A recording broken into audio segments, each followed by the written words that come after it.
ఆ, ఆ, రానక్క. ఆ. నీ స్వరమే విన్నా, నీ మమతే కన్నా ప్రియమైన నా యేసయ్యా. నా చెలిమే నీవై, నీ ప్రేమే నాదై నిలిచావు నా నేస్తమా. నీ స్వరమే విన్నా, నీ మమతే కన్నా ప్రియమైన నా యేసయ్యా. నా చెలిమే నీవై, నీ ప్రేమే నాదై నిలిచావు నా నేస్తమా. స్తుతి ఆరాధనా నీ కోసమే, ఆరాధనా నైవేద్యమే, విశేషమైన బంధమే, వరాల సంబంధమే. నీ స్వరమే విన్నా, నీ మమతే కన్నా ప్రియమైన నా యేసయ్యా. నిన్ను చూడా, నిన్ను చేరా పరితపించే నా ప్రాణము. నిన్ను చూడా, నిన్ను చేరా పరితపించి నా ప్రాణమే. ఎల్లవేళ విన్నపాల కరుణ చూపే నీ స్నేహమే. ఎంత ప్రేమ నిమిషమైనా వీడిపోని సంబంధమే. సొంతమైన ఆనందమే. నీ స్వరమే విన్నా, నీ మమతే కన్నా ప్రియమైన నా యేసయ్యా. నా చిలిమే నీవై, నీ ప్రేమే నాదై నిలిచావు నా నేస్తమా. ఆశ తీరా యేసు నీలో పరవశించి నా ప్రాణమే. ఆశ తీరా యేసు నీలో పరవశించి నా ప్రాణమే. ప్రాణనాదా ఎన్నడైనా మరువలేను నీ త్యాగమే. కానరాదే ఈ జగాన నిన్ను పోలే ఏ బంధము. ఆరిపోని అనుబంధము. నీ స్వరమే విన్నా, నీ మమతే కన్నా ప్రియమైన నా యేసయ్యా. నా చిలిమే నీవై, నీ ప్రేమే నాదై నిలిచావు నా నేస్తమా. స్తుతి ఆలాపన నీ కోసమే, ఆరాధనా నైవేద్యమే, విశేషమైన బంధమే, వరాల సంబంధమే. నీ స్వరమే విన్నా, నీ మమతే కన్నా ప్రియమైన నా యేసయ్యా. నీ స్వరమే విన్నా, నీ మమతే కన్నా ప్రియమైన నా యేసయ్యా. థ్యాంక్ యూ అమ్మా. థ్యాంక్ యూ అక్క. ఇస్తారానక్క. ముని విజ్ఞాపనల ప్రార్థనలు దీంట్లో చేసేద్దామని చెప్పలేదు. స్టార్ట్ ముని చేద్దామా? ఈ సెషన్లో చేద్దాం ఈ జ్ఞాపక ప్రార్థనలు. ఓకే చేయండి అక్క. ఓకే శని, ఓకే ఓకే. నజరేయుడా నా యేసయ్యా, ఎన్ని యుగాలకైనా ఆరాధ్య దైవము నీవేనని గలమెత్తి నీ కీర్తిని చాటెదా. నజరేయుడా నా యేసయ్యా, ఆకాశ గగనాలను నీ జేనతో కొలిచితివి, ఆకాశ గగనాలను నీ జేనతో కొలిచితివి. శూన్యములో ఈ భూమిని రేలాడదీసిన నా యేసయ్యా, నీకే వందనం, నీకే వందనం, నీకే వందనం, నీకే వందనం. నజరేయుడా నా యేసయ్యా,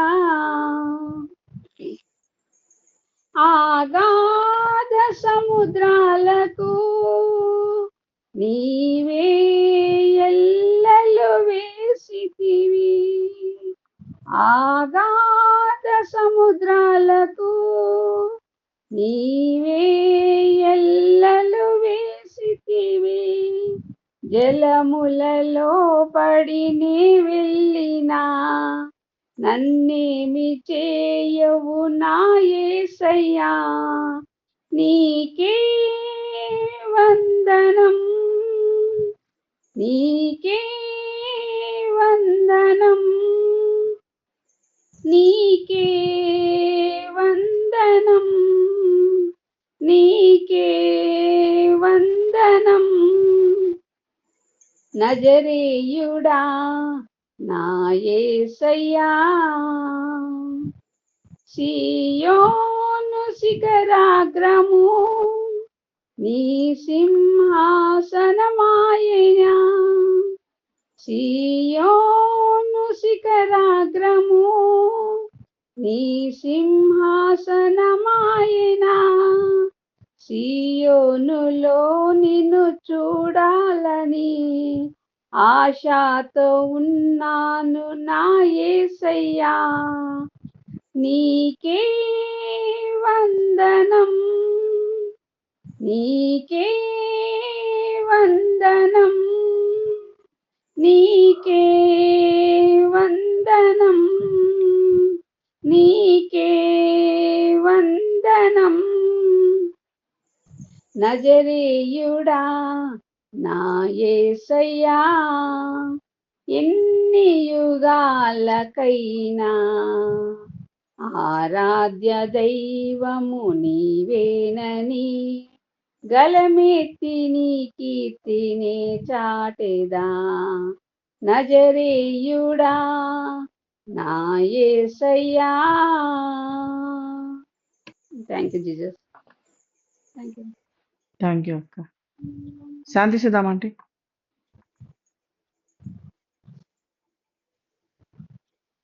సునీత టెస్ట్ మనీ ఉందా లేదా? చెప్పండి అక్క. ఒక్క నిమిషం అక్క. శాంతి సుధామంటే పాట పాడినాక చెప్తారు. Okay okay.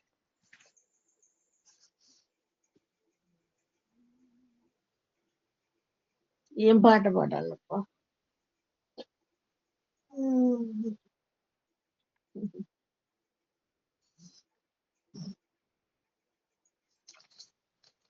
కృపామయుడా నీలోనా, కృపామయుడా నీలోనా నివసింపచేసినందునా, ఇదిగో నా స్తుతుల సింహాసనం, నివసింపచేసినందున ఇదిగో నా స్తుతుల సింహాసనం కృపామయుడా ఏ అపాయం నా గుడారము సమీపించనీయక ఏ అపాయం నా గుడారము సమీపించనీయక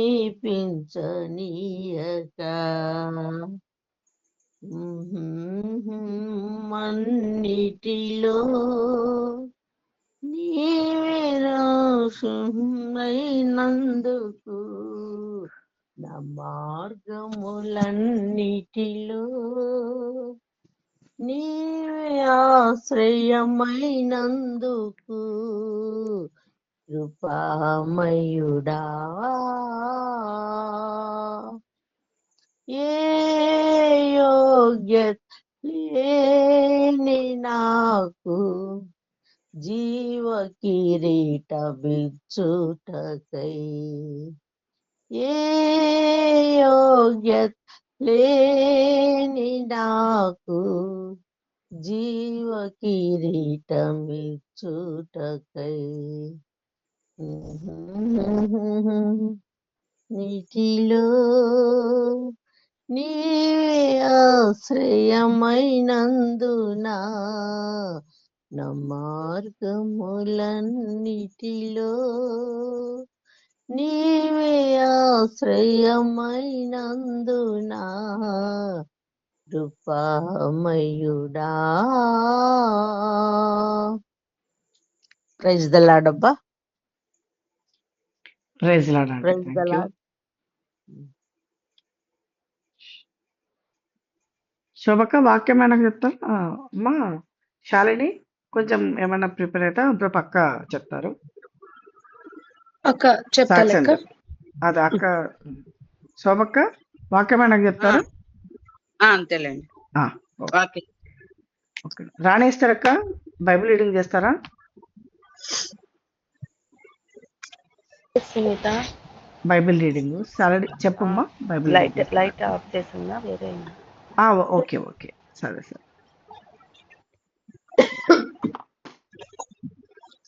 ఎస్తేరక్క ఓకే. ఎస్తేరక్క చెప్పమ్మా. బైబిల్ రీడింగ్ చేస్తారా? చేస్తా. చెప్పమ్మా. ఏది సాలరీ చెప్పరా అమ్మా? ఆది కాండము పరిశుద్ధ గ్రంథం ఉంది. ఆది కాండము 4వ అధ్యాయము 22వ వచనంలో 4:22. 4:22 అమ్మా.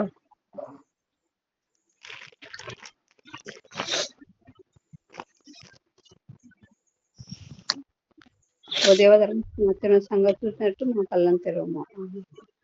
ఆది కాండం 4వ అధ్యాయం 22వ వచనం. మరియు సిల్లా తూబల్కా ఈనును కనెను. అతడు పదును గల రాగి పనిముట్లన్నిటినీ ఇనుప పనిముట్లన్నిటినీ చేయువాడు. తూబల్కా ఈను సహోదరి పేరు నయామ. ఇంతేనమ్మా? చాలమ్మా. అంతేమ్మా. చాలమ్మా. థ్యాంక్ యూ అమ్మా. ప్రార్థించుకుందాం. మహోన్నతుడా గొప్ప దేవానికి స్తుతులు స్తోత్రాలు వందనాలయ్యా. మరొకసారి అయ్యాని పాదాలు పట్టుకోవడానికి మాకు ఇచ్చినటువంటి మంచి అవకాశాన్ని బట్టి నీకు స్తోత్ర వందనాలు చెల్లించుకుంటున్నాం. మీరు ఇచ్చినటువంటి శ్రేష్టమైన సమయంలో ప్రభా, మీరు ఇచ్చినటువంటి ప్రభా తండ్రి ఈ యొక్క ఆరోగ్యంతో మీరు ఇచ్చినటువంటి స్థలంలో మయ్యా మేము అందరం సహవాసంగా కూడి ఇంతవరకు నైనా పాటల ద్వారా వాక్యం ద్వారా ఇంతవరకు బలపరిచిన విధానం బట్టి నీకు స్తోత్రం తండ్రి. ఈ రోజు నేను నాకు కూడా ఇచ్చినటువంటి మంచి అవకాశం బట్టి నీకు స్తోత్రం. కొద్ది నిమిషం నీ వాక్యమును నేను అతన్ని ధ్యానించగా మా నోటి మాటలు మా అందరి హృదయ ధ్యానము నీ దృష్టికి అంగీకార యోగ్యముగా చేసుకోమని, మా అందరి ప్రార్థనలు మా విన్నపములు ఆలకించమని మా ప్రభును మా ప్రియ రక్షకుడైనటువంటి యేసుక్రీస్తు నామములో నిన్ను అడిగి వేడుకొని పొంది ఉన్నాను మా తండ్రి. ఆమేన్. ఆమేన్. ఆమేన్. అందరికీ వందనాలమ్మా. Praise the Lord. Praise the Lord అమ్మా. ప్రైజ్ ది లార్డ్ అమ్మా. అందరు బాగున్నారా? ఉదయకాల శుభములు తెలియజేస్తున్నామ్మా. రవి ప్రభువైనటువంటి యేసుక్రీస్తు నామములో ఈ రోజు మనం చదివినటువంటి వాక్య గ్రంథాన్ని మనము గమనించినట్లయితే ఆదికాండము 4వ అధ్యాయము 22వ వచనం ఒకసారి మనం గమనిద్దాం. మరియు సిల్లా తుబల్కాయీనును కనెను, అతడు పదును గల రాగి పనిముట్లన్నిటిని ఇనుప పనిముట్లను చేయవాడు. తుబల్కాయీను సహోదరి పేరు నయమా. ఇక్కడ మనము బైబిల్ గ్రంథంలో మొట్టమొదటి స్త్రీ అని మనం ఎవరిని చెప్పుకుంటామండి? ఎవరైనా ఒక్కరు చెప్పగలరా? ఎవరిని చెప్పుకుంటాం మొట్టమొదటి స్త్రీగా? హవ్వని చెప్పుకుంటాం. ఆమెనే మొట్టమొదటిగా అత్తగా అయినా అవ్వగా అయినా ఇంకా మనం ఫీమేల్ రోల్ ఏదైతే ఉందో మొత్తం కూడా ఆమెనే. అటువంటి స్త్రీ హవ్వ ఉంటే మనము బైబిల్ గ్రంథంలో మొట్టమొదటి గ్రాండ్ డాటర్ గా మనము నయమాను చూస్తూ ఉన్నాం. ఈమె చూసినట్లయితే ఈమె ఎవరి కుమార్తె అని మనము బైబిల్ గ్రంథంలో మనం పరిశీలించినట్లయితే ఈమె లెమెకు కుమార్తెగా మనము చూస్తూ ఉన్నాం. లెమెకు కుమార్తెగా మనము చూస్తూ ఉన్నాం. పరిశుద్ధ గ్రంథంలో లెమెకుకు 2 భార్యలు ఉన్నారు. ఒక ఆమె పేరు ఆదా, రెండో ఆమె పేరు సిల్లా. ఈ లెమెకు కాలం నుంచి బహుభార్యత్వం అనేది మొదలైంది. అంతవరకు కూడా ఒకరే కయ్యూను గాని, అంటే ఆదాముకు దేవుడు ఒకటే భార్యను ఇచ్చినాడు. ఆదాము యొక్క కుమారులైనటువంటి కయ్యూను, హేబేలు, ఎనోషు వీళ్ళ ముగ్గురు కూడా ఒకే ఒక భార్య ఉన్నారు. కానీ తర్వాత వంశంలో చూసినట్లయితే అంటే కయ్యూను తర్వాత వచ్చినటువంటి నెక్స్ట్ వంశావళిలో అందరికీ ఒక్కరే ఉన్నారు. కానీ ఈయనకు మాత్రమే అంటే లెమెకు మాత్రమే 2 భార్యలు ఉన్నారు. ఆదాము, కయ్యూను, హేబేలు. తర్వాత కయ్యూను కయ్యూనుకు కూడా ఒక కొడుకు పుడతాడు. అతని పేరు హానోకు. ఆ ఊరి పేరు కూడా హానోకు అని పేరు పెడతారు. అతని కూడా నెక్స్ట్ ఈరాదు, మహలియేలు, మెతుషయేలు, లెమెకు. అంటే 7వ జనరేషన్ లో లెమెకు ఉంటాడనమాట. లెమెకు ఒక కుమార్తెగా మనము నయమాను చూస్తూ ఉన్నాం. 2 భార్యలలో 2 భార్యలు వారికి పుట్టినటువంటి పిల్లలు చూస్తే మనము నిజంగా ఈ తరం వాళ్ళను మనం మంచిగా, ఎందుకంటే ఇంత సమాజం అభివృద్ధి చెందింది అంటే, ఈ సివిలైజేషన్ జరిగింది అంటే దానికి మూల పురుషులు, లేకుంటే ఆడవార్లలో చూస్తే నయమ, పురుషులలో చూసుకుంటే వాళ్ళిద్దరూ యాబాలు, యూబాలు, తబల్కేయునుగా చూస్తూ ఉన్నాం. తండ్రి చూసినట్టయితే లెమకు, అంటే నయమ తండ్రి పేరు లెమక్ అనమాట. చాలా ఘోరమైన పాపం చేసి ఉంటాడనమాట. కయ్యూనుకు 7 ప్రదండన, 7 శాపం వస్తే ఇతనికి మాత్రము 77. ఎందుకంటే ఇతడు ఏం చేస్తాడంటే కయ్యూను చెప్పినందుకు ఇంకా ఎక్కువ శాపము తెప్పించుకున్నవాడుగా లెమెకు ఉన్నాడు. అటువంటి తండ్రికి కుమార్తెగా నయమాను మనం చూస్తూ ఉన్నాం. కానీ తండ్రి ఎంత బాధ్యత రహితంగా ఉన్నా కూడా ఆ ఇంట్లో ఉన్నటువంటి స్త్రీ, అంటే వాళ్ళ సొంత అమ్మ అంటే సిల్లా చూసినట్లయితే భర్త ఎలాంటి వాడైనా తను భరించుచు 2 పిల్లలను మంచిగా మార్చుకున్నట్లుగా చూస్తూ ఉంటుంది. సిల్లా యొక్క కుమారుడు తుబల్కాయనైతే అతడు పదును గల ఇనుప పనిముట్లను, రాగి పనిముట్లు చేస్తాడనమాట. ఇక్కడ మనం తన యొక్క కూతురు నయమ, 2 బిడ్డలను తనకు దేవుడు స్వాస్థ్యముగా అనుగ్రహించినట్లు చూస్తూ ఉన్నాం. నయమ అనగా అర్థం ఏమంటే లవ్లీ, లేకుంటే సింగర్, ఆమె మంచి పాటలు పాడేట ఆమె అని కూడా మనం చూస్తున్నాం. ప్లెజెంట్, డిలైట్ఫుల్ అని కూడా చూస్తున్నాం. చాలా ప్రశాంతకరమైనది, సంతోషకరమైనటువంటి ఆమెగా మనము నయమాను చూస్తూ ఉన్నాం. ఈమెను ఏమంటారంటే ఒక ఫిమేల్ మ్యూజిషియన్, అంటే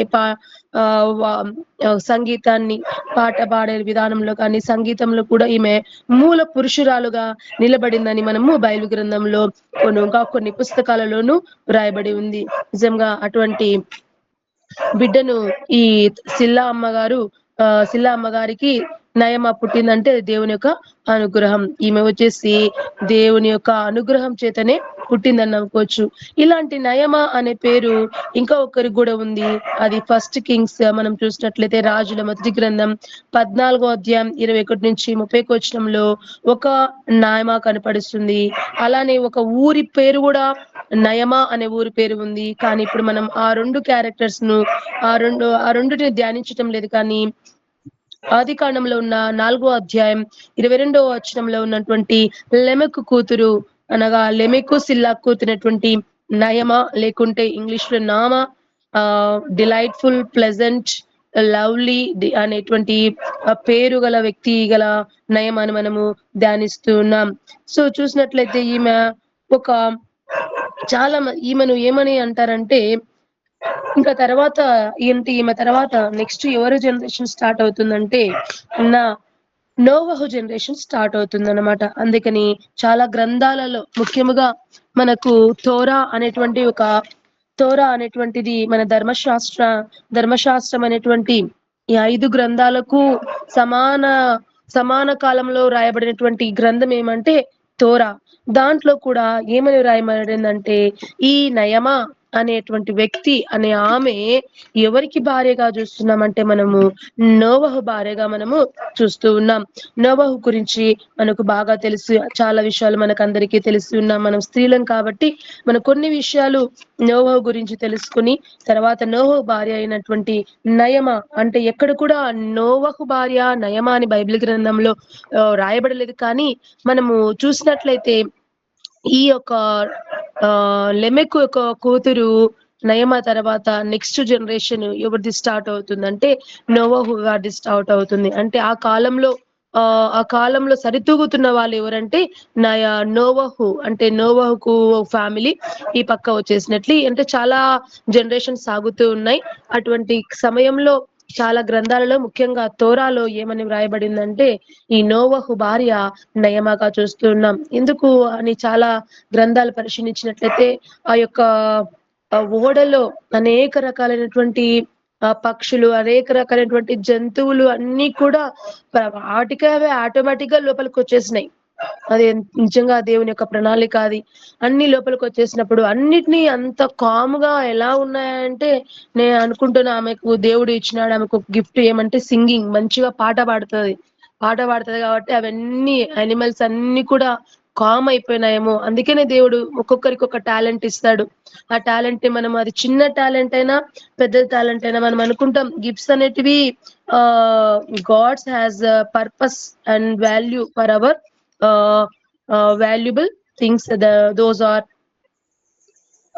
అవర్ టాలెంట్స్. మనం అనుకుంటాం చిన్నవే అనుకుంటాం, కానీ మనం వాటిని దేవుడు ఖచ్చితంగా వాటిని ఒక మంచి రోల్లో, ఒక పెద్ద రోల్లో, పెద్ద గుర్తుగా మనకున్నటువంటి టాలెంట్ ను దేవుడు ఉపయోగిస్తుంటారు. There are no small parts, no matter how small we think our role might be. మనం చిన్నదే అనుకుంటాం, మనకి ఇచ్చిన తలాంతు చిన్నదే అనుకుంటాం, కానీ అది దేవుని సేవలో కానీ దేవుడు ఇచ్చిన ప్రణాళికలో నెరవేర్చబడడానికి అది ఖచ్చితంగా మంచి సాధనంగా ఉపయోగపడుతుంది.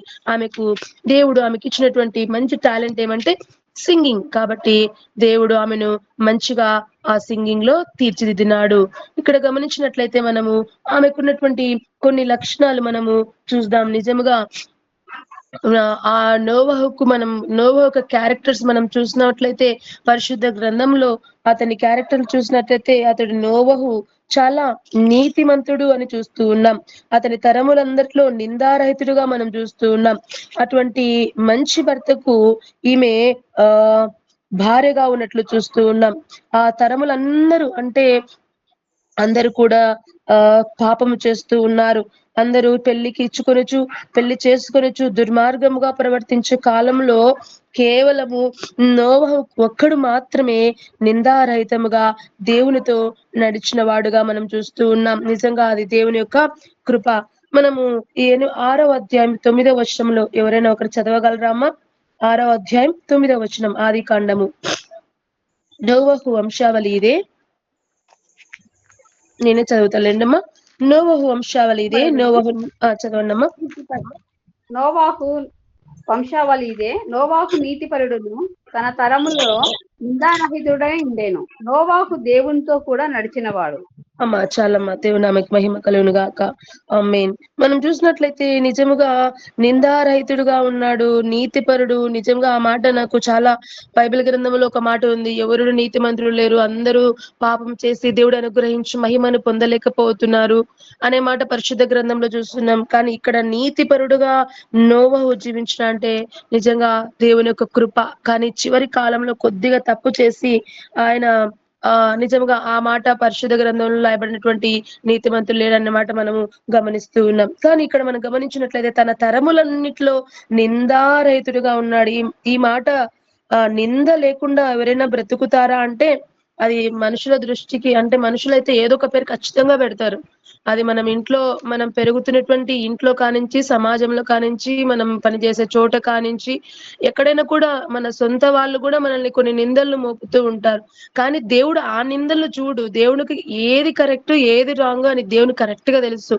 ఆ నిందలు ఒకవేళ నిజంగా మనం తప్పు చేస్తే, నిజంగా మనము ఆ దోషం చేస్తే దేవుడు దాన్ని నిందగా మన పైన మోపుతాడు. కానీ అందరు ఏవో ఊరుకూక అవేను మాటలు అన్ని మన పైన నెట్టి వేస్తే అవి నిందలు కాదు. అందుకనే దేవుడు ఆ కాలంలో అనింటారు ఎంతమంది నోవాహును నిందలు వేస్తూ ఉంటాడు. ఇన్ని రోజుల నుంచి చెప్తున్నాడు. నిజంగా చదివినటువంటి కొన్ని గ్రంథాలలో, బైబిల్ గ్రంథంలో కూడా ఏమని ఉన్నాయంటే, సుమారు 100 నుంచి 120 సంవత్సరములు ఆ ఓడ కట్టడానికి టైం తీసుకుందంట. అప్పటికి అందరికి దేవుడు ఓడ కడుతున్నాడంటే అసలుకు అది ఆ విశ్వాసం నిజంగా గొప్ప విశ్వాసం. అది అప్పటికి ఇంకా వర్షం అంటే వాళ్ళకు తెలియదు. వర్షాన్ని వాళ్ళు ఎప్పుడు చూడలేదు. భూమి తడుపుతూ ఉండింది. పంటలు పండించడానికైనా, చెట్లు పూలు పూయడానికైనా, ఫలాలు రావడానికైనా భూమి మంచుతో తడుపుతుంటే అన్ని మంచిగా ఉండేటివి. కొత్త మాట వర్షం పడుతుంది అన్నమాట దేవుడు నోవహు గారికి చెప్పినప్పుడు దాని మీద విశ్వాసం ఉంచినాడు. ఇంకా ఆరిన నేలపైన, అంటే ఎప్పుడు కూడా వాళ్ళు ఓడను గాని, ఎప్పుడు కూడా ఇలాంటి ప్రయాణ సాధనలు నోవహు చూడలేదు. సముద్రాన్ని చూసినాడు కానీ ఆ సాధనలు చూడలేదన్నమాట. ఆరిన నేలపైన దేన్ని తయారు చేశాడంటే ఓడను. ఇంకా అతడు అంటే నోవహు ఆ ఏ ప్లేస్ లో ఉన్నాడని కొన్ని లేఖనాలను గమనించినట్లయితే, ఆయన ఒక అరేబియా దేశంలో, అంటే ఒక డెజర్ట్ ఏరియాలో ఉన్నాడంట ఆయన. అంటే ఒక ఆరిన నేల పైన ఏమీ లేకున్నప్పుడు విశ్వాసం అంటే అదే కదా. నిజముగా విశ్వాసం అనేది ఎలా ఉంటుందంటే, మనము నిరీక్షింపబడే వాటి యొక్క నిజ స్వరూపము. ఆయన అంత విశ్వాసం ఉంచి దేవుడు చెప్పిన మాట ఏ మాట నిరర్ధకము కానేరదు అని పరిశుద్ధ గ్రంథంలో ఉన్నది అని నోవహు గారు గమనించి దాన్ని అర్థం చేసుకొని దేవుడు చెప్పినట్లుగా నిందారహితముగా ఉండి తను ఏ విధంగా దేవుడు ఆజ్ఞాపించినాడో ఓడను కట్టడానికి సిద్ధపడినాడు. ఇంకొక మాట చూసినట్లయితే, నోవహు దేవునితో కూడా నడిచినవాడు. ఈ మాట మనము ఈ ఆది కాండంలో 5వ అధ్యాయంలో కూడా ఒక మనిషి మనకు కనపడతాడు. ఎవరో చెప్పగలరమ్మా? హానోకు. వెరీ గుడ్ అమ్మా, వెరీ గుడ్. హానోకు కూడా దేవునితో నడుచు కుమార్తెలను కనెను అని మనం 5వ అధ్యాయము 22వ వచనంలో గమనిస్తూ ఉన్నాం. నిజంగా హానోకు తర్వాత దేవునితో నడిచినటువంటి వ్యక్తిగా మనము నోవహును చూస్తున్నాం. నిజంగా దేవునితో నడుస్తున్నటువంటి నోవహును వాళ్ళ భార్య ఎంత సపోర్ట్ చేసి ఉండాలా ఒకసారి మనం అర్థం చేసుకోవాలి. ఒకవేళ మనమే అనుకుందాం, ఇప్పుడు ఈ రోజు అంటే హోల్ నైట్ ప్రేయర్, మనము మంచిగా నెలకు ఒకసారి ఇలా ప్రార్థనలో గడుపుతూ ఉన్నాం. దానికి మన భర్తలు గాని, ఇంట్లో ఉన్న వాళ్ళు గాని ఓకే చెప్తారు. ప్రతిరోజు మనం ఇలా నైట్ అంతా అన్ని విషయాల్లో మనం గడుపుతా ఉంటే ఇంట్లో వాళ్ళు అంటే నేను దేవుళ్ళో నడుస్తున్నానంటే ఊరుకుంటారా అందరూ? నో, అది కాని పని.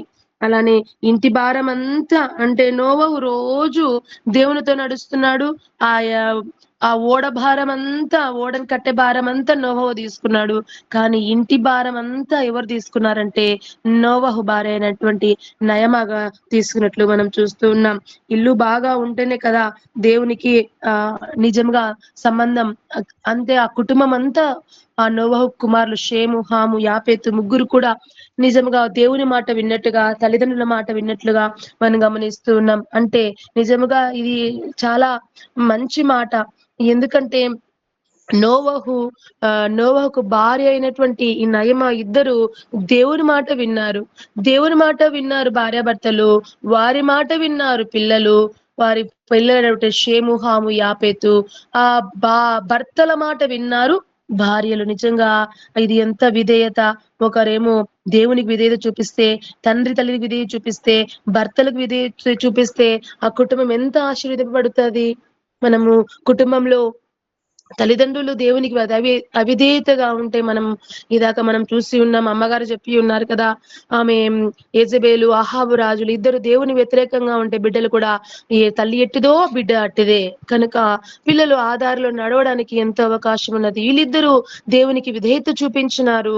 అందుకని వారి బిడ్డలు షేము, హాము, యాపెతురు కూడా దేవునికి వారి యొక్క తల్లిదండ్రులకు విధేయత చూపించారు. అలా తల్లిదండ్రులకు విధేయత చూపించినటువంటి షేము, హాము, యాపెతులకు వాళ్ళ భార్యలు ముగ్గురు కూడా వారు కూడా వారి భర్తలకు విధేయత చూపించినట్లుగా ఎంత మంచి కుటుంబము. నిజంగా నేను అనుకుంటాను, ఇలాంటి పరిశుద్ధ గ్రంథంలో పూర్తిగా దేవుని పైన డిపెండ్ అయిన కుటుంబాలు చాలా తక్కువ కుటుంబాలు. మొట్టమొదటిగా మనం చూసినట్లయితే పరిశుద్ధంగా మొత్తం కుటుంబం మొత్తం కూడా దేవుని మాట విని రక్షించబడినటువంటి కుటుంబం ఎవరంటే నోహు కుటుంబం. తర్వాత మళ్ళీ మనము మోషే వారి కుటుంబంలో కూడా మనం చూస్తూ ఉన్నాం. ప్రేమైన దేవుని బిడ్డలారా, మనము ఇంట్లో అందరూ కూడా దేవుని మార్గంలో నడచాలనేటువంటి ప్రత్యేకమైనటువంటి ఆసక్తి, భక్తి మనకు ఖచ్చితంగా ఉండాలి. ఎందుకంటే కుటుంబంలో ఎక్కడ ఒక్కరు పాపం చేసినా కూడా అది అందరికీ ఖచ్చితంగా ఒక రకమైన శిక్ష ఉంటుంది. గృహంలో పాపం ఉంటే ఖచ్చితంగా మనకు ఖచ్చితంగా శిక్ష ఉంటుంది. దానికి ఒక చిన్న ఉదాహరణ చెప్పాలని మీకు నేను ఉద్దేశిస్తున్నాను. ఒకవేళ మన ఇంట్లో ఎక్కడైనా ఒక చనిపోయిన ఎలుక ఉంటే మన గృహంలో చచ్చిపోయిన ఎలుక ఉండిస్తే అలానే ఉంచుతామమ్మా? ఆ చచ్చిపోయిన ఎలుకను అట్లనే ఉంచుతామా? దాన్ని వెతికి వెతికి ఎక్కడ ఉందో దాన్ని తీసేస్తామా? చచ్చిపోయిన ఎలుకను తీసేస్తాం. ఖచ్చితంగా తీసేస్తాం. ఎందుకు తీసేయాలంటే ఆ వాసన అలాంటి భయంకరమైనటువంటి వాసన ఉంటుంది. దాన్ని మనం భరించడానికి కూడా ఇష్టపడం. ఎక్కడ వెతికి వెతికి వెతికి అది ఎక్కడ చనిపోయిందా దాని వాసన చూసి పసిగట్టి దాన్ని ఖచ్చితంగా మనము బయటికి వేస్తాం. మళ్ళీ చచ్చిన ఎలుక గృహంలో ఉంటేనే మనం ఇంత బాధపడుతున్నామే. మన గృహంలో ఎవరైనా ఒక వ్యక్తి కానీ ఒకరు కానీ పాపం చేస్తూ ఉంటే మనం ఆ పాపాన్ని మనం ఇంట్లో ఉండనిద్దామా? ఉండనివ్వకూడదు అనమాట. ఖచ్చితంగా ఆ పాపాన్ని మనము తీసేయాలి. మన కుటుంబానికి మొత్తము ఆశీర్వాదం రావాలంటే ఈ నోవహు కుటుంబం లెక్క అందరూ కూడా నీతిమంతులుగా, అందరూ కూడా రక్షించబడేలాగా ఉండాలంటే ఖచ్చితంగా మనం కూడా ఆ యొక్క దేవుని బాటలో మనము నడవాలన్నమాట. నిజంగా 120 సంవత్సరాలు ఆ ఓడ కట్టుతా ఉంటే ఈమె తన నోవహు భార్య అయినటువంటి నయమ తన బిడ్డలను ఎలా పోషిస్తుంటది. ఏమన్నా దేవుడు అనుకుంటే నోవహుకు దేవుడు తయారు చేయమని చెప్పనవసరం లే, అంత కాలం పట్టనవసరం లే. ఎందుకంటే దేవుడు ఆది సంభూతుడు సమస్తాన్ని చేయగల దేవుడు. ఆయన ఓడగమ్మంటే ఓడవుతాది. కానీ దేవుడు ఒకసారి మనకు కొన్ని పరీక్షలు పెడతారు, కొంచెం ఓర్పు మనకు ఉండాలంటాడు. అందుకనే పరిశుద్ధ గ్రంథంలో అన్నిటి మనకు ఆత్మఫలంలో కూడా ఓర్పు ఉంది. ఎక్కడుంది ఎవరైనా చెప్పగలరా? ఆత్మఫలములు 5:22 దీర్ఘశాంతం. గలతీ 5:22 ఉంది. ఓర్పు అనగా ప్రేమ, సంతోషము, సమాధానము, దీర్ఘశాంతము. దీర్ఘశాంతము అంటే ఏమనుకుంటాం? నథింగ్ బట్ ఓర్పు. దేవుడు మనకి కొంచెం టైం ఇస్తాడు. మనం అంతవరకు అంటే ఈ ప్రేమ, ఈ యొక్క ఆత్మీయమైనటువంటి ఫలంలో ఓర్పు లేకుంటే దీర్ఘశాంతం అనేది కూడా ఆమె కలిగి ఉంది. తన భర్త అన్ని సంవత్సరములు ఆ ఓడను గడుతూ ఉంటే నీతిమంతుడుగా ఉండి దేవుడితో నడుస్తూ ఉంటే తన కుటుంబ భారం అంతా మోస్తూ కుటుంబంలో ఏమంటే ఈయన ఏం చేస్తాడు? నోవహు గారు ఉదయం లేస్తాడు, ఏమంటాడు? ఎక్కడికి వెళ్ళాలండి? నోవహు ఓడను ఏ చెట్టు రాణితో కట్టినారు? చితిసారకపు మాను. Very good. చితిసారకం మానుతో కట్టినాడు. చితిసారక మాను అంటే మన ఇంటి దగ్గర ఉన్నటువంటి వేపాకు చెట్ల లేకపోతే చింత చెట్ల ఏమన్నా అవి ఎక్కడుంటాయి? అరణ్యంలో ఉంటాయి. అవి అరణ్యంలోకి పోవాలా, గొడ్డలు పట్టుకుని పోవాలా, కొట్టాలా? ఏమన్నా చిన్న ఓడన్నా? మళ్ళీ 3 అంతస్తుల ఓడ చేసినాడు. ఎంత చెక్క కావాలా? అతడు రోజు ఉదయం లేసి అరణ్యాన్ని పోతుంటే ఈమె ఇంట్లో బాధ్యత అంతా మోస్తూ బిడ్డలను వాళ్ళను మంచిగా పెంచుతూ భర్తకు కావాల్సినటువన్నీ ఏర్పాటు చేస్తూ మనమైతే ఏం చేస్తాం? ఒకవేళ భార్యాభర్తలు ఇద్దరు జాబ్ చేస్తూ ఉన్నట్లయితే, ఇద్దరు పని ఒత్తిడులకు లోన్ అవుతున్నట్లయితే, భర్త భార్య ఇద్దరు డ్యూటీ నుంచి ఇంటికి వస్తే నేను ఈ పని చేసినాను, ఇంకా నా డ్యూటీ అయిపోయింది, ఇంట్లో చూసుకుని బయట చూసుకున్నా, నెక్స్ట్ నీ పనే అది అని మనము ఆర్డర్లు లేకుంటే రిక్వెస్ట్లు ఉండవు. అలానే మనము కమాండింగ్ లేకపోతే వాళ్ళను కించపరిచే విధంగా ఉంటామేమో. లేకపోతే భర్తలను మనం చేసే పనులని మనం చేయకుండా వాళ్ళని ఇన్వాల్వ్ చేస్తాము. కానీ ఈ నయమ చాలా దీర్ఘశాంతం గల వ్యక్తి. ఆ దేవునితో నడుస్తూ ఉంటే ఈమె మాత్రము దేవునితో నడుస్తున్న తన భర్తను అనుసరిస్తూ కుటుంబాన్ని కట్టుకున్నటువంటి స్త్రీగా మనము చూస్తున్నాం. మంచిగా నిజముగా ఆమె చాలా సహనశీలిగా చూస్తూ ఉన్నాం. నిజంగా అండి, ఓర్పు అనేది గొప్ప సుగుణాలకు అది తల్లిగా చూస్తున్నాం. ఎందుకంటే ఈ ఓర్పు లేకపోతే మా అమ్మ అంటుండే, మా అమ్మగారు ఓర్చుకున్న వాళ్ళకి ఓరుగల్లు పట్టణం అంటుండే. ఓరుగల్లు అంటే వరంగల్ పట్టణం అని. అంటే మనం ఖచ్చితంగా ఏదైనా మన కుటుంబ విషయాల్లో కానీ, సమాజ విషయాల్లో కానీ, సంఘ విషయాల్లో కానీ, మనం పనిచేసే విషయాల్లో కానీ, మన భర్తల దగ్గర కానీ, పిల్లల దగ్గర కానీ, ఎవరి దగ్గరైనా మనకేముండాలంటే ఒక ఆత్మ ఫలంలో ఉన్నటువంటి 4వది దీర్ఘశాంతము, ఓర్పు. అందుకనే ప్రసంగి గ్రంథము 10వ అధ్యాయము 4వ వచనంలో ఒక మాట వ్రాయబడి ఉంది. పరిశుద్ధ గ్రంథం నుండి ప్రసంగి గ్రంథము 10వ అధ్యాయము 4వ వచనం ఎవరైనా ఒకరు చదవగలరమ్మా?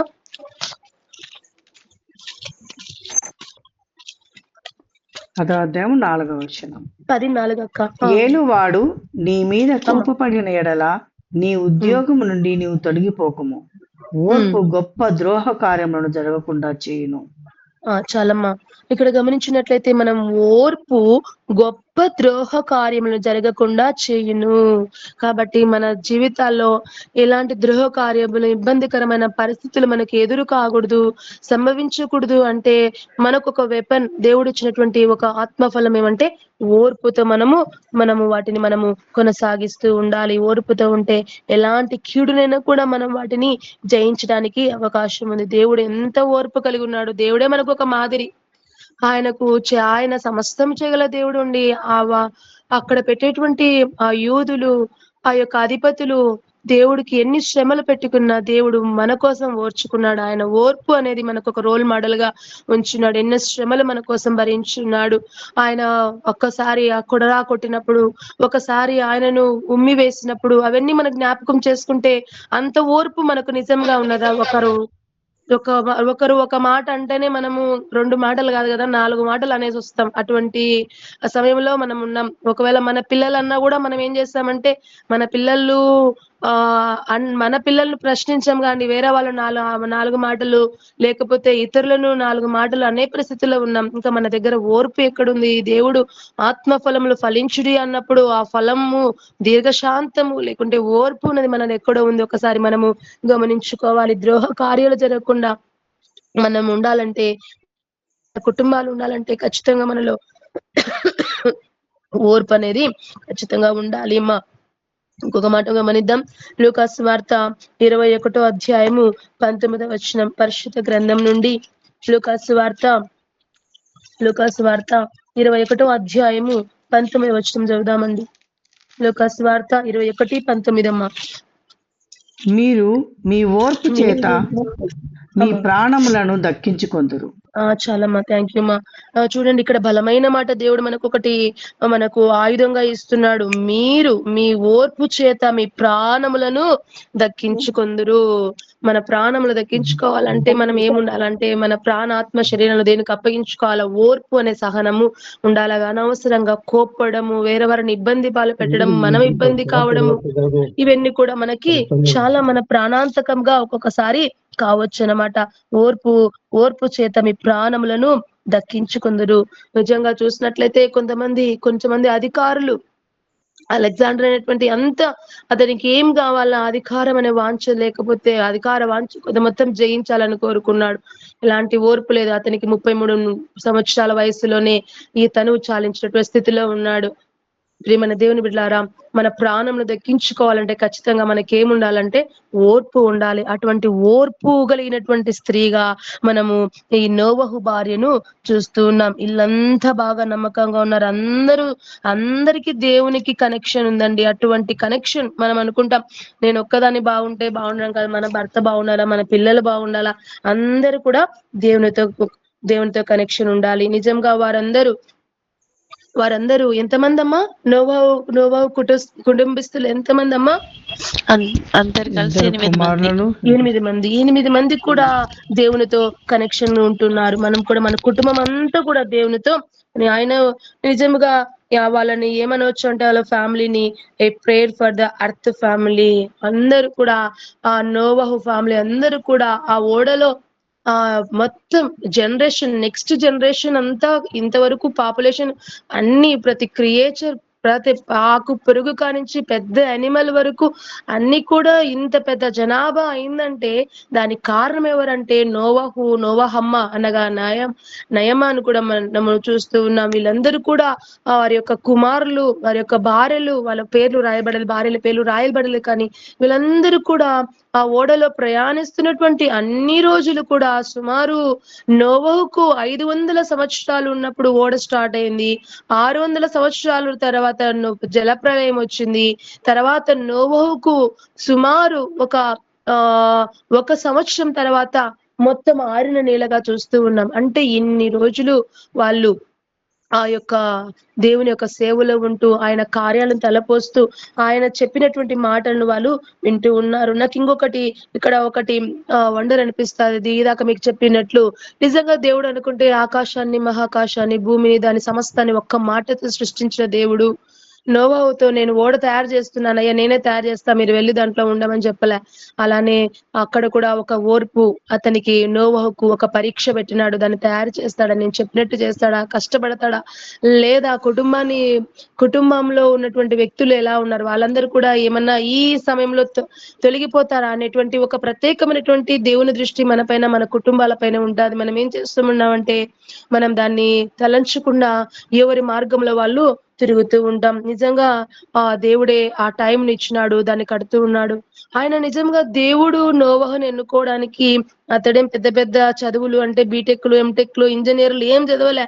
ఒక్కటే నోవహు దగ్గర ఉన్న విధేయత, దేవుని మాట, విశ్వాసము, నిందారహితంగా జీవిస్తూ ఉండడం, నీతిపరుడుగా ఉండడం, దేవుని మాట గైకొనడం అదే తనకు తెలుసు. అందుకే దేవుడు మనకు ఎన్ని విద్యార్హతలు లేకుంటే మనం ఎంత టాలెంటెడ్ పర్సన్స్ అనేది దేవునికి ఇష్టంలే.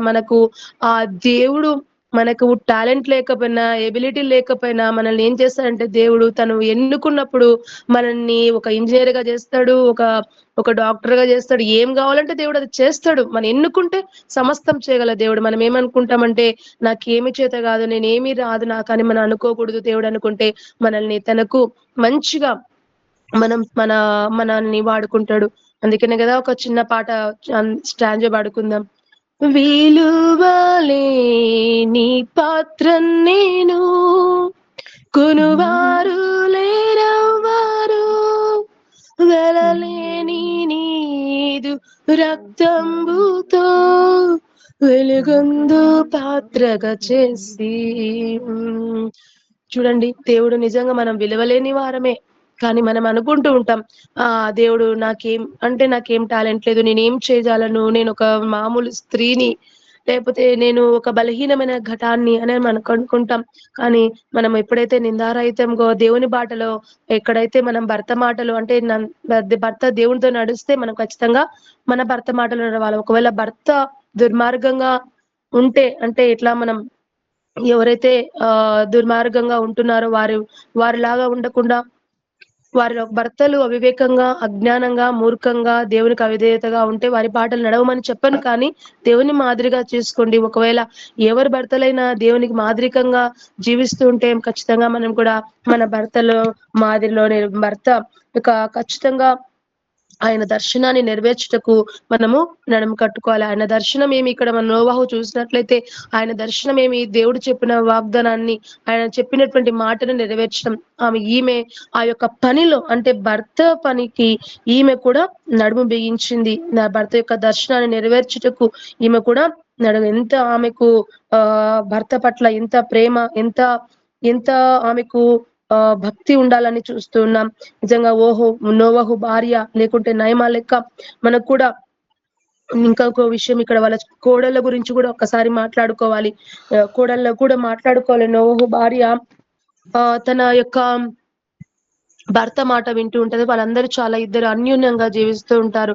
అందుకనేటువంటి వారి భార్య పిల్లలు, వారి యొక్క పిల్లలు కూడా, వాళ్ళ పిల్లల భార్యలు కూడా, అంటే షేము హమాతు భార్యలు కూడా ఎంతో విధేయతగా ఉన్నారని, వాళ్ళు కూడా నీతిమంతులుగా జీవించడాన్ని, రక్షణ పొందడాన్ని మనము చూస్తూ ఉన్నాం. మన దేవుని బిడ్డలారా, ఆ కోడళ్ళు కూడా మంచిగా పోషణీయకుండా మంచిగా ఉన్నారంటే ఈమె ఇంకా ఎంత మంచి అత్తగా ఉండాలా ఒకసారి ఆలోచన చేయండి.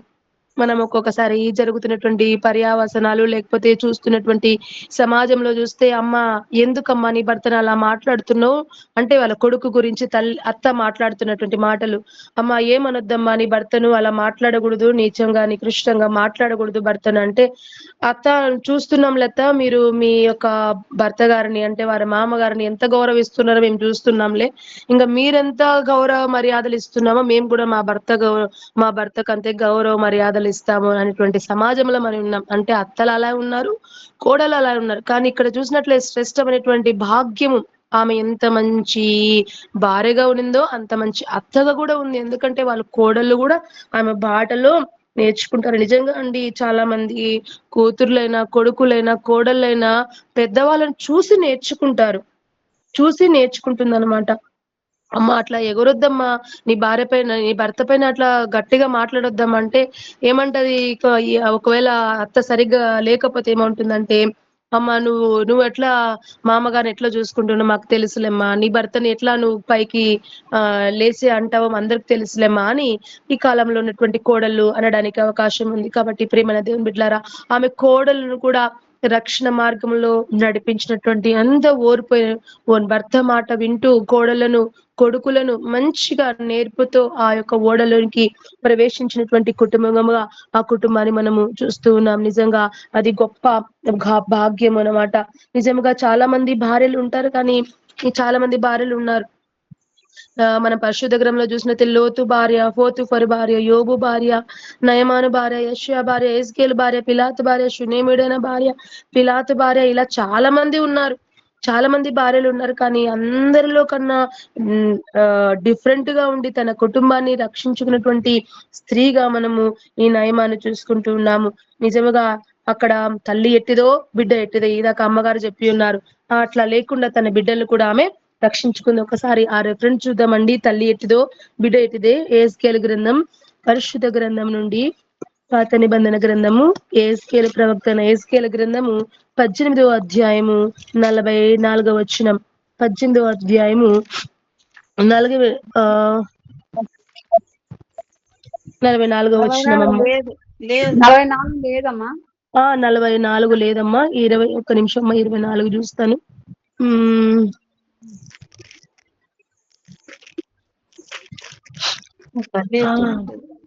అమ్మా తల్లి ఎట్టిదో బిడ్డ అట్టిదే అని ఉంటారు చూడండి అమ్మా. ఇదాక అమ్మగారు చెప్పినట్లున్నారు, నేను కొద్దిగా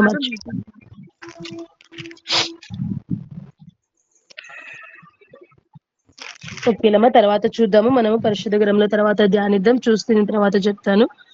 తల్లి ఎట్టిదో బిడ్డ అట్టిదే అనగా ప్రతి యొక్క కుమారుడు గాని కుమార్తె గాని వారి అమ్మ నాన్న చూసి నేర్చుకుంటారు. కాబట్టి తల్లిదండ్రులు చాలా జాగ్రత్తగా నేర్పుతూ వారు ముందుకు సాగుతూ ఉండాలి.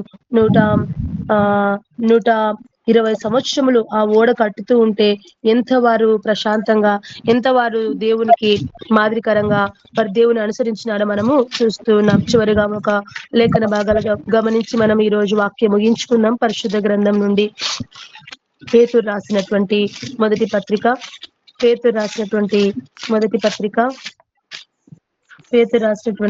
పత్రిక 3వ అధ్యాయము, పేతురు రాసినటువంటి మొదటి పత్రిక 3వ అధ్యాయము 19వ వచనం చదువుదామండి. పేతురు రాసిన మొదటి పత్రిక 3వ అధ్యాయం 19వ వచనం. దేవుని దీర్ఘశాంతము ఇంకా కనిపెట్టుకొనిచుండినప్పుడు పూర్వము నోవాహు దినములలో ఓడ సిద్ధపరచబడుచుండగా అవిధేయులైన వారి యొద్దకు అనగా చెరలో ఉన్న ఆత్మల యొద్దకు ఆయన ఆత్మరూపిగాను వెళ్ళి వారికి ప్రకటించెను. ఆ ఓడలో కొందరు అనగా 8 మంది నీటి ద్వారా రక్షణ పొందిరి. దానికి సాదృశ్యమైన బాప్తిసం. చాలా అలానే అదే పేతురు రాసినట్టు రెండో పత్రిక చూద్దామండి.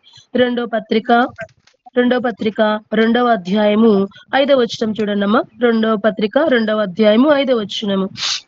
మరియు ఆయన పూర్వకాలమందున లోకమును విడిచిపెట్టక భక్తిహీనుల సమూహం మీదికి జలప్రలయం రప్పించినప్పుడు నీతిని ప్రకటించిన నోవాహును మరి 7 కాపాడాను. చాలమ్మా. చూడండి ఇక్కడ గమనించినట్లయితే ఆ కాలంలో అందరికి కూడా నోవహుకు ఆ జల ప్రవాహం గురించి ప్రకటించిన విధంగా చూస్తూ ఉన్నాం. కానీ ఎవరు కూడా మారు మనసు రక్షణ పొందినట్లుగా మనం చూసినట్లు లేదనమాట. ఇప్పుడు కూడా సేమ్ అదే దేవుడు చెప్తూ ఉన్నాడు. నేను పుట్టి ఇప్పటికి 35 సంవత్సరాలైంది. నా చిన్నప్పటి నుంచి వింటూ ఉన్నాను. ఏమని? దేవుని అక్కడ సమీపిస్తుంది, మనము జాగ్రత్త కలిగి ఉండాలా, ప్రార్థన చేసుకుంటూ ఉండాలా, నీతిగా బ్రతకాలా, యథార్థంగా ఉండాలి, పాపము చేయకూడదని మా తల్లిదండ్రులు చెప్పి ఉన్నారు. వాళ్ళకు నాకు తెలిసి మా అమ్మ వాళ్ళకు వాళ్ళ తల్లిదండ్రులు ఇలా కాలం గడిచిపోతా ఉన్నది. మనమైతే ఇంకా దేవుని రాజ్యం రాలేదని ఒకవేళ నోవహు కాలంలో అందరు ఎలా ఉంటున్నారో మనం అలా ఉన్నామా? లేకపోతే దేవుడు చెప్పినటువంటి ఏ మాట నిరర్థం కాదు. ఖచ్చితంగా దేవుని అక్కడ సమీపంగా ఉన్నది. నేను ఆ రక్షణలో ఉండాలి. ఖచ్చితంగా నేను మారు మనసు పొందాలి, బాప్తిజం తీసుకోవాలి, ఆయన మార్గంలో నడవాలనేటువంటి ప్రత్యేకమైన ఆలోచన కలిగి ఉన్నామా అని మనం ఒకసారి మన జీవితాల్లో నిర్ణయించుకోవాలన్నమాట. ఎంతో మంది ఉన్నారు కానీ ఎవరు కూడా రక్షించబడ. అందరికైతే సువార్త అందినది కానీ ఎవరికి కూడా రక్షణ భాగ్యము లేదు. కాబట్టి దేవుని యొక్క రాకడ కూడా ఇలానే ఉంటుంది. ఆయన ఎందరు ప్రకటించినా కూడా ఇంకా రాలేదులే, ఇంకా ఎప్పుడు వస్తుందిలే, తెలియదులే అని అంటూ తెలియకుండా చాలా మంది రకరకాలైనటువంటి స్థితిలో ఉంటారు. కానీ మనం నడుముకు మనము ఖచ్చితంగా సత్యం అనే డాలును పట్టుకొని, నడుముకు ఖచ్చితంగా వాక్యం అనే దాన్ని ఖడ్గాన్ని పట్టుకొని మనము ముందుకు సర్వాంగ కవచం ధరించుకొని ముందుకు వెళ్ళాలన్నమాట. నయమ తన భర్తను ఎలా అనుసరించిందో, తన భర్త దేవుని ఎలా అనుసరించినారో, బిడ్డల్ని ఏ విధంగా పెంచిందో, ఆమె యొక్క ఓర్పు సహనము మనకు కూడా ఉండాలి.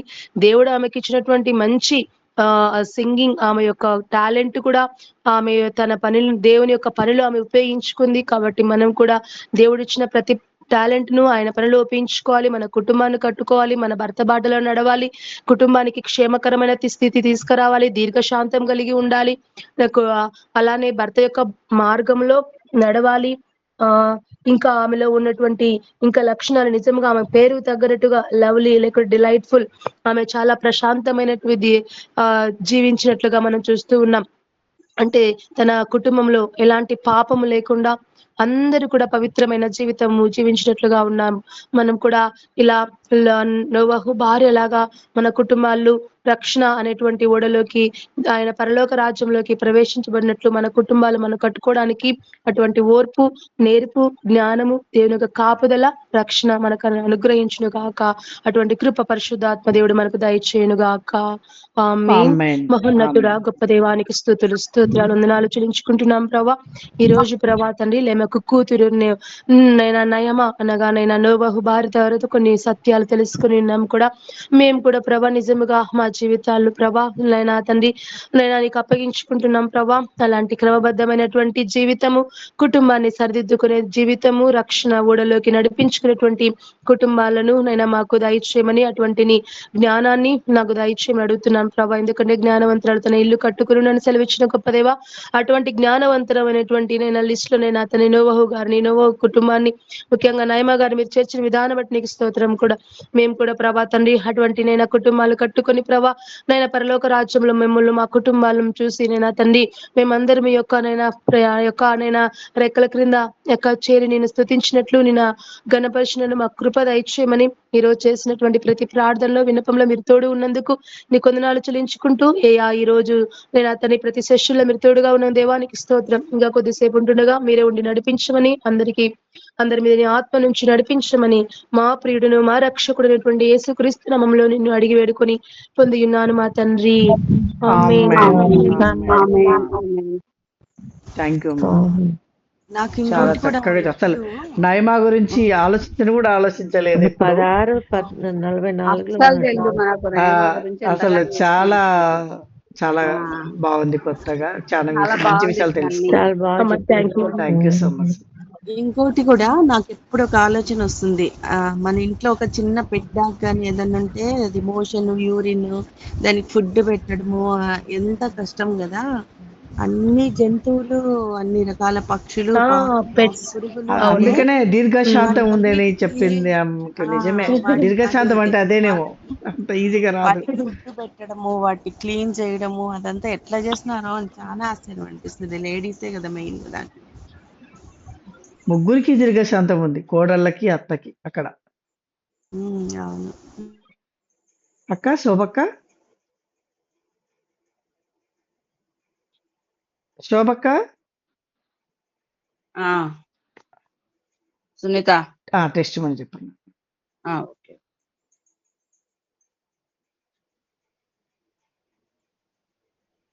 2023 సంవత్సరంలో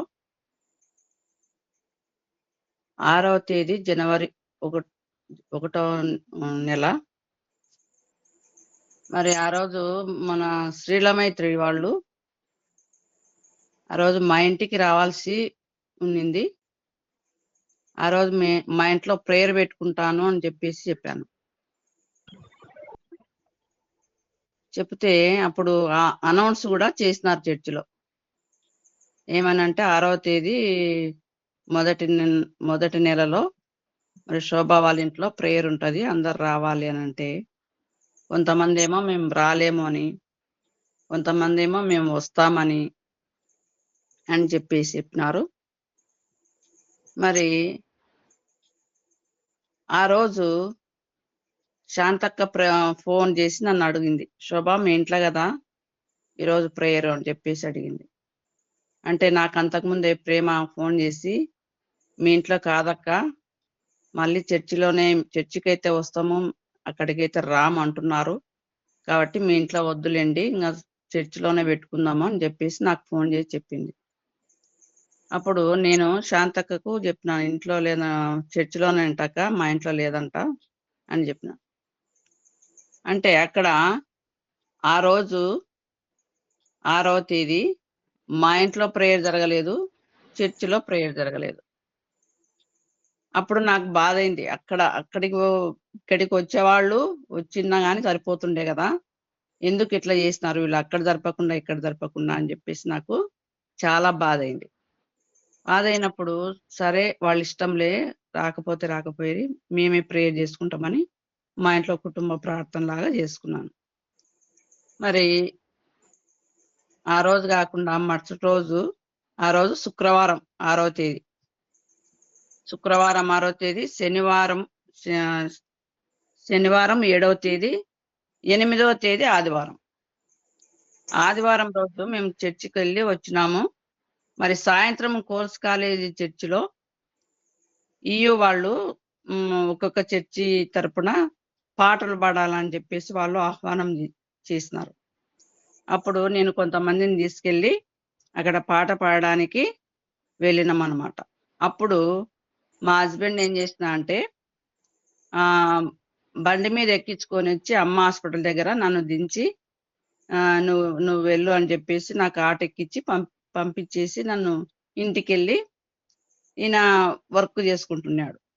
నేను చూస్తేనేమో ఆ రోజు చర్చిలో నుంచి పాటలు పాడి వచ్చిన తర్వాత 9 ఆ టైం అయింది. ఈయన నన్ను ఎప్పుడైతే దించి వెళ్ళిపోయినాడో ఇంటికి, అప్పటి నుంచి మరి ఐటీ బిల్స్ కు సంబంధించినటువంటి వర్క్ చేసుకుంటూ కూర్చున్నాడు. మరి అంత బాగా నన్ను తీసుకొని వచ్చి వదిలిపెట్టిన వాడు ఆ రోజు, నేను లేండి టైం అయింది కదా, 10 కావస్తుంది, భోజనం చేసుకొని పండుకుందాము అని చెప్పేసి అంటే, ఇంకా ఉంది వర్క్ చేసుకున్నాక నేను తింటానులే, నువ్వు తిని పండుకో అని చెప్పేసి నాకు చెప్పినాడు. చెప్తే సరే అని చెప్పేసి నేను ఇంకా తినలేదు, తినకుండా కొంచెం అట్లా పండుకుందాం అన్నట్లు పండుకున్నాను. 10:30 దాటిన తర్వాత తినాలని చెప్పేసి లేచి టేబుల్ దగ్గరికి వస్తున్నాడు. వస్తుంటే ఆ టైంలో నా కాలు చుట్టబోతుంది, నన్ను పట్టుకో అని అంటున్నాడు. అంటే నేనేమప్పా కాలు చుట్టబోతుంది పట్టుకుంటున్నా అంటే, అంతవరకు కూర్చొని కాలు ఏమైనా తిమ్మిరి పట్టి అట్లా ఉందేమో అని చెప్పేసి నేను పోయి పట్టుకుంటేనే ఆ టైంలో మనిషి అంతా కుప్పకూలిపోతున్నాడు. నేను పట్టుకోలేకపోతున్నా. అట్లా చెయ్యేమో ఇట్లా మెలిక తిరిగిపోతుంది, కాలేమో ఒక సైడ్కి వెళ్ళిపోతుంది అని చెప్పేసి తీసుకొచ్చి బెడ్రూమ్ తీసుకొచ్చి పండబెట్టి మా పక్కింట్లో రమ్మ అని ఉంది, ఆ రమ్మను ఫోన్ చేసి, సారుకి ఇట్లా అవుతుంది, నువ్వు తొందరగా వచ్చేసి అంటే, ఆమె గబా అందరికి చెప్పేసింది, అక్కడ ఉన్నటువంటి జెంట్స్ కంతా చెప్పేసింది. ఆ టైంలో అందరూ మేల్కొనే ఉన్నారు. అప్పుడు అందరూ గబగబా వచ్చేసి ఏమైంది ఏమైంది ఏమైంది అంటే ఇట్లా ఏదో బాగలేకుండా అయిపోతున్నాడు, మనిషి కుప్పగొలిపోతున్నాడు రండి అని చెప్పేసి అంటే పెరాలసిస్ స్ట్రోక్ వచ్చేసింది అనమాట. అప్పుడు వాళ్ళంతా ఏం చేసినారంటే గబగబా కారు తీసుకొచ్చి అందరూ ఇట్లా నడిపేయకపోతే నడవలేకపోతున్నాడు అని చెప్పేసి చీరలో కూర్చోబెట్టుకొని చీరలని ఎత్తుకుపోయి కూర్చోబెట్టి కారులో కూర్చోబెట్టి వెంటనే ఒక 10 నిమిషాలలో గౌరీగోపాల్ హాస్పిటల్కు మేము వెళ్ళాం అనమాట. వెళ్ళినప్పుడు వెంటనే డాక్టర్స్ ఇది చాలా కష్టంగా ఉంది అని చెప్పేసి తొందరలో ఒక ఇంజెక్షన్ ఇచ్చేసినారు. అప్పుడు ఆయన కోమ లేకోకుండా దేవుడు కాపాడినాడు. మరి ఆ రీతిగా ఒక 2 months అయిన తర్వాత మళ్ళీ అక్కడ గోవా దగ్గర కార్వాడ్ అనే ఊర్లో అక్కడ ఇంజెక్షన్స్ ఇస్తారు పెరాలసిస్ వాళ్ళకు, అక్కడికి వెళ్ళండి అని చెప్పేసి మాకు ఒక డాక్టరు చెప్పినాడు. చెప్తే మేము అక్కడికి గోవా దగ్గర కార్వాడ్ అనే ఊరికి అక్కడికి అంబులెన్స్ తీసుకొని వెళ్ళి అక్కడ చూపించుకొని వచ్చేటప్పుడు అక్కడ స్పీడ్ వాడు డ్రైవర్ అంబులెన్స్ డ్రైవర్ బాగా ఫుల్గా తాగినాడు. అక్కడ గోవాలో చీప్గా దొరుకుతుంది కదా డ్రింక్, అది తాగినాడు. వీళ్ళు చూసుకొని లేరు. వాడేం చేసిన అంటే స్పీడ్గా తీసుకొచ్చి అక్కడ స్పీడ్ బ్రేకర్ దగ్గర పైకి ఎత్తేసినాడు బండిని. నేను కాల్లో అంబులెన్స్ డోర్ను ఆనుకొని కూర్చున్నా. ఆ పైకి ఎగిరి కింద పడేసరికి ఆ వెనక డోరు తెరుచుకోయింది. అప్పుడు నేను ఆ కూర్చున్నటువంటి దాన్ని పైకి లేచిపోయి పైన పట్టుకునేటటువంటి కడ్డి నాకు తలకు కొట్టుకొని మళ్ళీ తిరిగి మళ్ళా కింద ఒక సిలిండర్ ఉంటే ఆ సిలిండర్ పైన పోయి పడినాను. ఈ తలకు కొట్టుకున్నప్పుడు ఈ నోట్లో ఉన్నటువంటి పండ్లు చీలిపోయినాయి.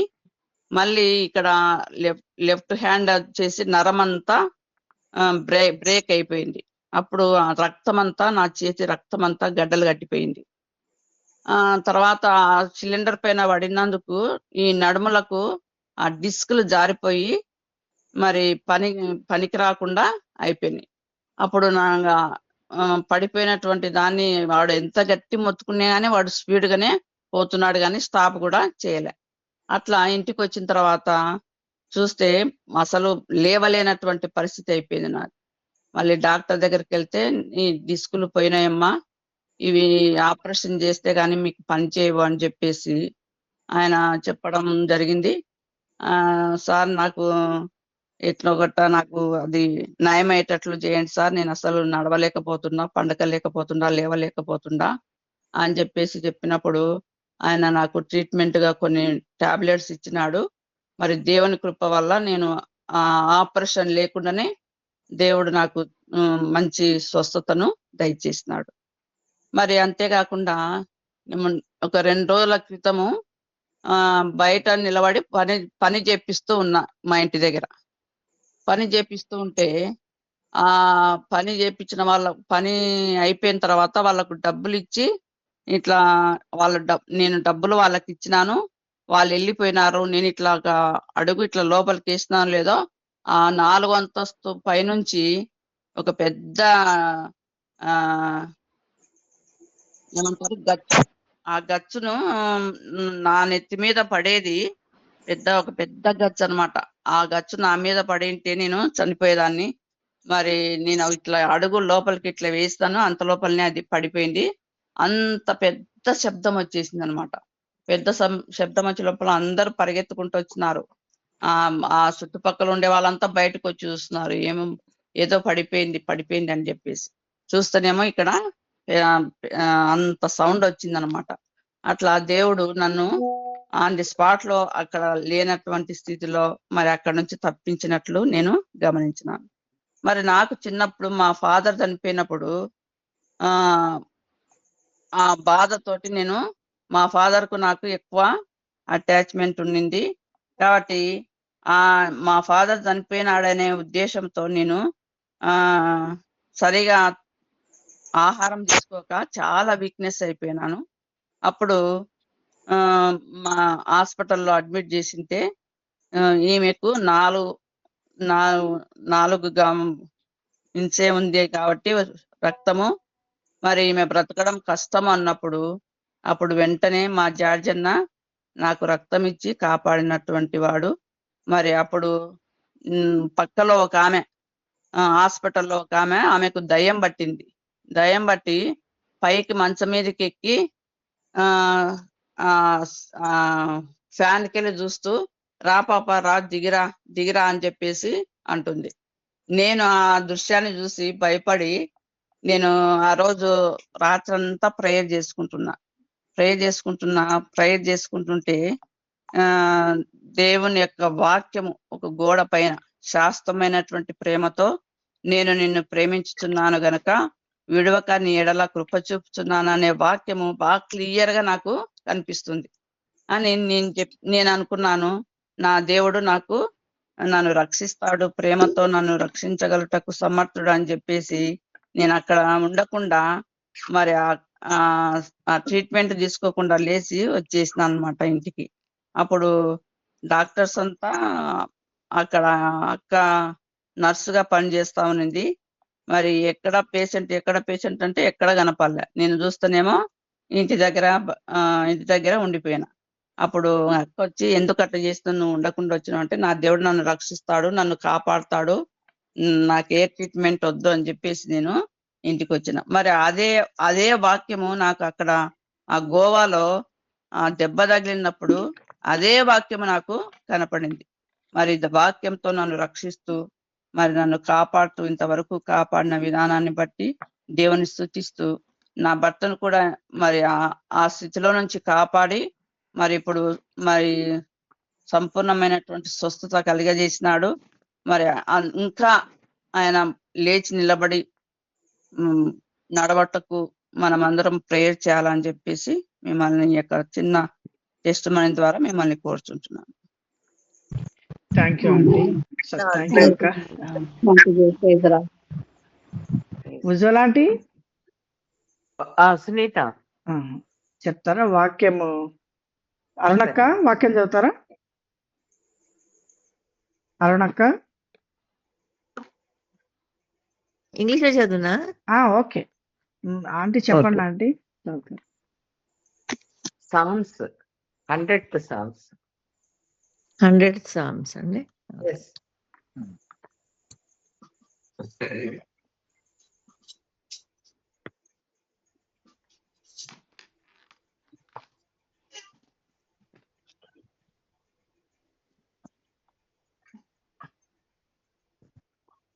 Make a joyful noise unto the Lord, all ye lands. Serve the Lord with gladness.